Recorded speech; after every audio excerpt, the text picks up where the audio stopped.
Hi everyone. This position occurred in a rapid game played today. Magnus Carlsen has the white pieces, Jan Nepomniachtchi has the black. So one of the most important features of this position is the fact that the black queen is on the same file as the white king. It's often good to place your queen on the same file like that. It can give you some tactical opportunities in the future. Let's see how the game unfolds. Carlsen decides to gain some queenside space and attacks Jan's knight. So what does Jan do with the knight? Does he retreat it or does he move it forward? He actually plays the correct move here. He advances the knight to d4. How is he able to do that? That square is defended by the pawn on e3. Well, let's see what would happen if white takes with the pawn. Okay, if he does that, then e takes d4 is a discovered check, and we see that queen was well placed on the e file. So that's called a discovered check when you move a piece out of the way, revealing a check behind it. But this is also a double attack because two of black's pieces are attacking two of white's pieces here. So white's going to lose the queen. Once white gets out of check, his queen's going to fall. Even if he decides to block the check with the queen, the pawn will take it. So white cannot play like that. He can't take the knight with the pawn. So what should he do? Well, he can try leaving the knight alone and making a developing move like bishop c4. Looks sensible. It's a nice strong diagonal for that bishop. But the problem is that allows black to take the knight on f3 and break up the kingside pawn structure. And then castle queenside, and black has a really good position here. Black has pretty good edge, I would say, due to white's poor pawn structure. And black is already castled. He looks really good. His pawns look great here. He's got this nice dark square pawn chain counteracting black's the dark square bishop and the queen here on the dark square. Okay, so white doesn't really want to allow that. So what should white do? Well, he should do what Magnus did, take on d4 with his knight. Okay, and then Jan recaptures, attacking the queen, and you'll notice this pawn is pinned.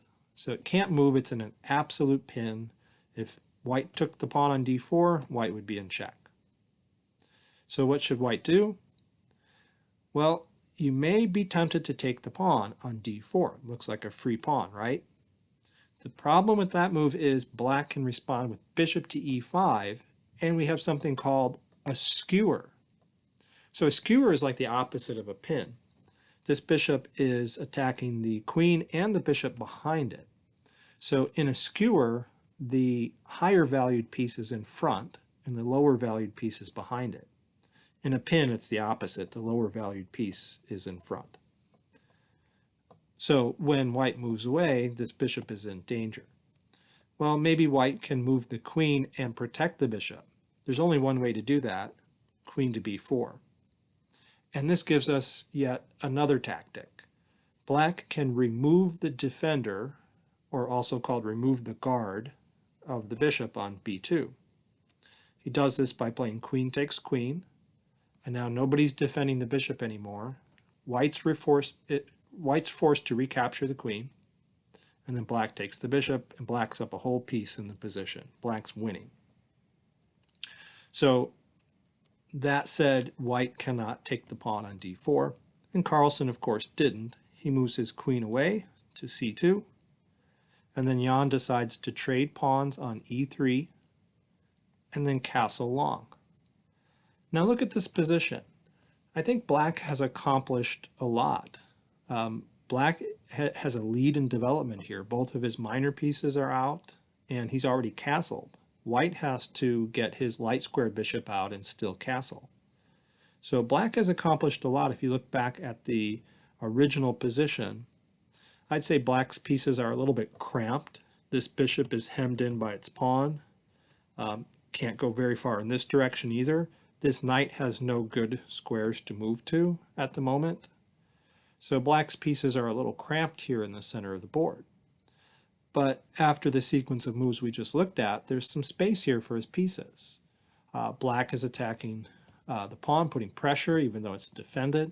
This bishop now has more scope than it had before. The knights have been traded, so there's not as much congestion of the pieces here. So black has accomplished a lot. White really got nothing out of the opening. Let's see just a couple more moves. White has to get castled quickly, and Magnus plays bishop e2, good move. And now a really high-class move from Jan. Jan realizes that his queen is ineffective on the e7 square. There's nothing it can really do from that square. It's blocked in by the bishop. And black would like to get the h-rook over to e8 on the open file here, but the queen would be blocking the rook. So this queen is misplaced. It needs to get out into the open somewhere. And a really good square for it would be on g6 to threaten the white queen, counterbalance that white queen. So how can it get there? Well, you might think, put the rook here where it belongs, get the queen out of the way over on f7, and then maybe you can go to g6 if it wants to. But no, Jan played a very precise move. It's very simple, but it's the kind of move most of us don't think about in our online blitz games. He played queen e8. Looks really strange, retreating like that, disconnecting the rooks. We're used to connecting the rooks, moving the queen off the back rank. But the point is, that's half of the journey to the g6 square there. And the reason he puts it on e8 instead of f7 first is because he just gained a tempo, introducing us to another tactical vocabulary word. He created a battery. Battery is when you have two pieces lined up and they're attacking this b5 pawn like that, and it's defended only once. So black won a tempo.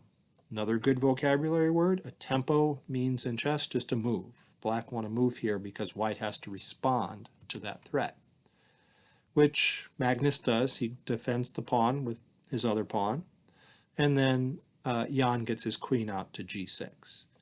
So really good sequence of moves there from black, and black really had no trouble in this opening at all. Thanks for watching.